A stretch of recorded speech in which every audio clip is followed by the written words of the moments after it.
Bonjour à toutes et à tous et bienvenue dans votre chronique d'actualité, toujours aussi incisive et percutante.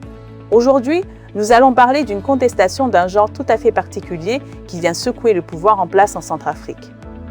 Je suis avec notre journaliste Eric Azumi pour nous éclairer sur cette affaire. Bonjour Eric.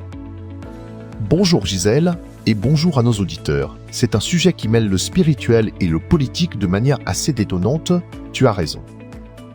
Je suis curieuse d'en savoir plus. On parle d'une injonction divine, ni plus ni moins, lancée directement à l'encontre du dictateur Faustin Archange Touadéra. C'est exactement ça, Gisèle. La légitimité du régime de Faustin Archange Touadéra est désormais contestée non seulement sur le plan politique, mais aussi sur celui de la souveraineté transcendante. Le pasteur Nicolas Talengano a lancé une injonction d'une gravité inédite au dictateur Faustin Archange Touadéra. Il affirme que son autorité lui a déjà été retirée par une force supérieure et lui somme de quitter le pouvoir sans délai. Une force supérieure, c'est une déclaration forte. Comment le pasteur justifie-t-il cela, Eric? Quels sont les signes de cette destitution invisible dont il parle? Le leader religieux interprète les récents bouleversements nationaux et les manifestations climatiques extrêmes survenues lors des cérémonies officielles comme les preuves irréfutables d'un rejet métaphysique. Pour le pasteur Talengano, le vent violent qui a balayé les rassemblements du régime n'est pas un simple fait de nature, mais une manifestation directe de la justice divine. Le vent, l'armée de Dieu, c'est tout à fait étonnant d'entendre ça. Précisément, Gisèle. En invoquant les Écritures, il rappelle que le vent est l'armée de Dieu, une puissance devant laquelle aucune force humaine, aucune armée moderne ni aucun dispositif de sécurité ne peut tenir. Selon l'homme d'Église, le verdict est déjà tombé dans l'invisible. En choisissant de violer les principes fondamentaux pour entamer ce troisième mandat issu de la Constitution de 2023, Faustin Archange Touadéra aurait perdu l'onction et la couronne. Le pasteur affirme avec force que le pouvoir a été spirituellement arraché des mains du dictateur, ne laissant derrière lui qu'une coquille vide maintenue par la contrainte. Une coquille vide, c'est une image très forte, Eric. Cela sous-entend que le dictateur Faustin Archange Touadéra n'aurait plus qu'une illusion de pouvoir. C'est l'idée même, Gisèle.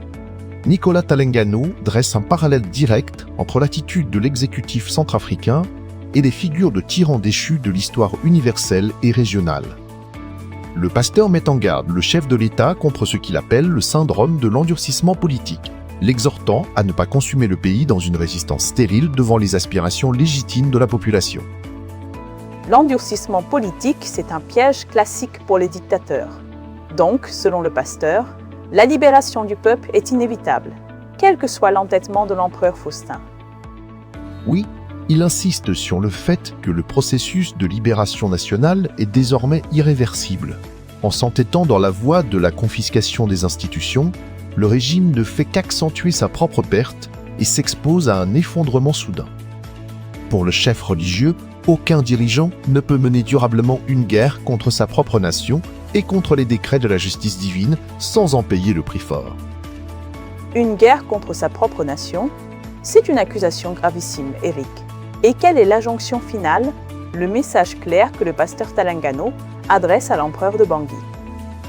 Le réquisitoire se transforme en un appel direct à l'abdication immédiate et pacifique. Nicolas Talengano somme l'empereur de Bangui de desserrer l'étau qui étouffe la République centrafricaine et de restituer aux citoyens la plénitude de leurs droits. L'appel du pasteur se veut un acte de vérité destiné à éviter au pays de nouvelles tragédies humanitaires et politiques. Libère le peuple, c'est limpide. Il le place devant ses responsabilités ultimes. Exactement, Gisèle. En exigeant que Faustin Archange Touadéra laisse partir ce peuple, le pasteur Talengano place le pouvoir devant ses responsabilités ultimes. L'article conclut sur la nécessité pour le chef de l'État d'avoir le courage de l'humilité et de l'obéissance au signe des temps, avant que le verdict de l'histoire, déjà scellé selon lui par l'action de l'armée de Dieu, ne s'exécute de manière définitive sur les ruines d'Hama. Nanda de trop. Eric Azumi, merci beaucoup pour cette chronique très éclairante sur cette contestation d'un genre nouveau. Merci à toi, Gisèle. Cet article a été rédigé par Eric Azumi.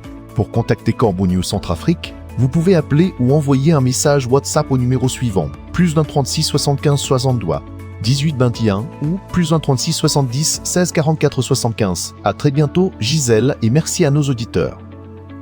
À très bientôt, Eric, et merci à tous de nous avoir écoutés. Rendez-vous demain pour une nouvelle chronique d'actualité.